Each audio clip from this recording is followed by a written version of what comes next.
आजकल कुछ लोगों को लगता है कि सनातन धर्म उन पे थोपा जा रहा है, उसमें आपका क्या ओपिनियन है? देखिए, ये आज नहीं लगता है, पहले भी लोगों को लगता रहा, लेकिन हमको ध्यान से यदि हम गंभीरता से देखें, आज तो फिर भी सनातन की एक वेव चल रही है।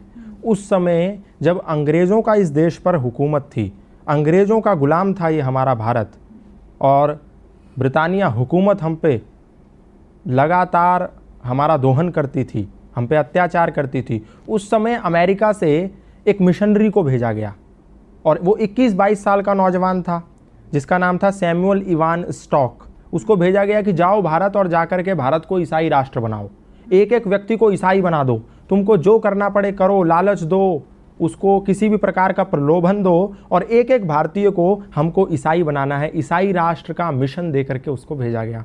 वो भारत आया, भारत में घूमा, इधर उधर घूमा, तो उसको थोड़ी गर्मी लगी।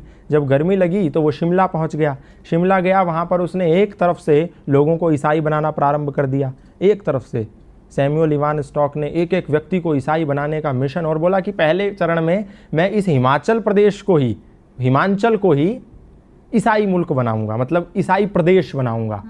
पहला टारगेट उसका वो था, तो बनाने लगा।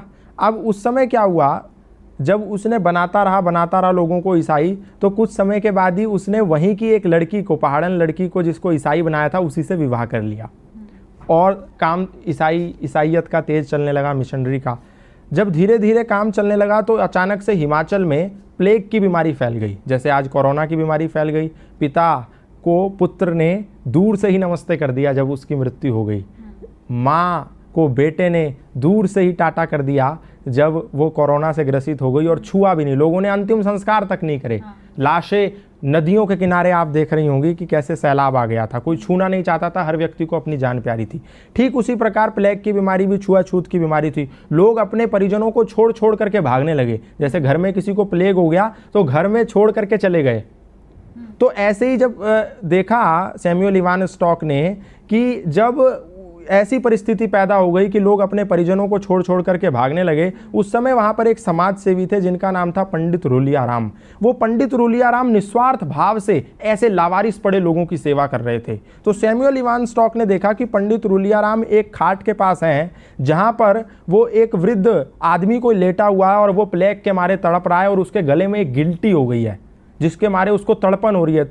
तो पंडित रूलियाराम ने क्या करा, एक कपड़ा लिया, उसकी गर्दन पे रखा, और मुंह से उस गिल्टी को निकाल करके उसकी पीड़ा को खत्म कर दिया। उसका मवाद मुंह से निकाला। वो सेवा की पराकाष्ठा थी पंडित रूलियाराम की। और जब इस दृश्य को सैमुअल इवान स्टॉक नाम के मिशनरी ने देखा, उसने कहा ये तो सेवा की अत्यंत पराकाष्ठा है, सेवा की उत्कृष्टता है। मैं जो सेवा के नाम पर लोगों को ईसाई बना रहा हूं, ये तो फरेब है, ये तो धोखा है, ये तो फ्रॉडगिरी है, ये तो षड्यंत्र है, और ये तो निस्वार्थ सेवा है जहां इनको कुछ नहीं मिलना, ये मर भी सकते हैं, छूने पे लोग मर जा रहे हैं, और ये उनकी ऐसी सेवा कर रहा है। उस समय सैमुअल इवान स्टॉक का हृदय परिवर्तन हो गया। तो उनने पंडित रूलियाराम से कहा, सैमुअल इवान स्टॉक ने, कि ये क्या सिद्धांत है, ये क्या है जो आप कौन से ऐसे सिद्धांत हैं जिसके चलते आपके अंदर इतनी तन्मयता, इतनी तल्लीनता है लोगों की, समाज की सेवा के प्रति। तो पंडित रूलियाराम ने कहा, ये सनातन धर्म के सार्वभौमिक सिद्धांत हैं जो हमें मानवतावाद का उपदेश देते हैं, और मैं वही कर रहा हूँ। संगच्छध्वम संवदध्वम संवो मनांसि जानताम सर्वे भवन्तु सुखिना सर्वे संतु निरामया के सिद्धांतों को पालन कर रहा हूँ। तो सैमुअल इवान स्टॉक ने कहा, मैं भी ये सनातन धर्म के सिद्धांत जानना चाहता हूँ।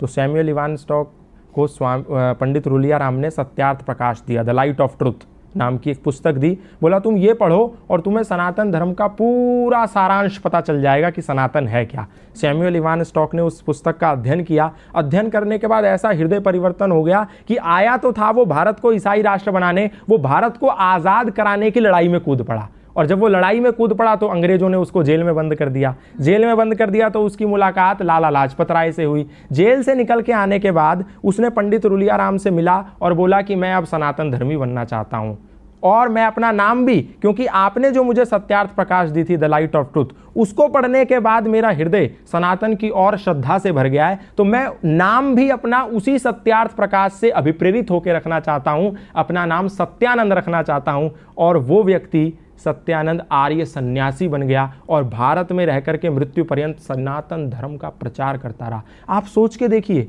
कि एक व्यक्ति जिसको भारत को ईसाई मुल्क बनाने के लिए भेजा गया था, लोगों के साथ छल कपट करके, वो व्यक्ति सनातन धर्म का प्रचारक बन गया। उसने अपनी पत्नी को भी सनातन का प्रचारक बना दिया, अपने घर के एक कोने में यज्ञशाला खोल दी। आज भी हिमाचल प्रदेश में जाएंगे तो वो यज्ञशाला विद्यमान है, वहाँ उपनिषदों के मंत्र उकेरे हुए हैं उस यज्ञशाला में, उसके घर में आज भी वो भगवत गीता के श्लोक लिखे हुए हैं। तो ये प्रमाण है कि सनातन को कभी, ना उस समय, ना आज, ना आने वाले समय में कभी भी लोगों पर थोपा नहीं गया, ना तो तलवार के जोर पे, ना भय और लालच और षड्यंत्र के जोर पे। सनातन से लोग आए और प्रभावित हो गए। फादर कैमिल बुल के ईसाई मिशनरी थे, आए, रामायण से प्रभावित हो गए, सनातन धर्म का प्रचार करने लगे। बाहर से लूसी गेस्ट आई, सनातन धर्म से प्रभावित हो गई, भारत में गुरुकुल खोल दिया।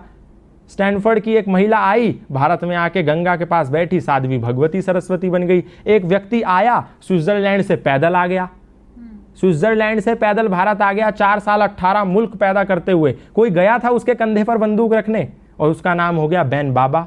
ऐसे बहुत सारे उदाहरण हैं, मैं बताऊंगा तो समय कम पड़ जाएगा। सनातन को कभी भी किसी पर थोपा नहीं गया, लोग आए, खुद बन गए। मौलाना महबूब अली खुद पंडित महेंद्र पाल आर्य बन गए।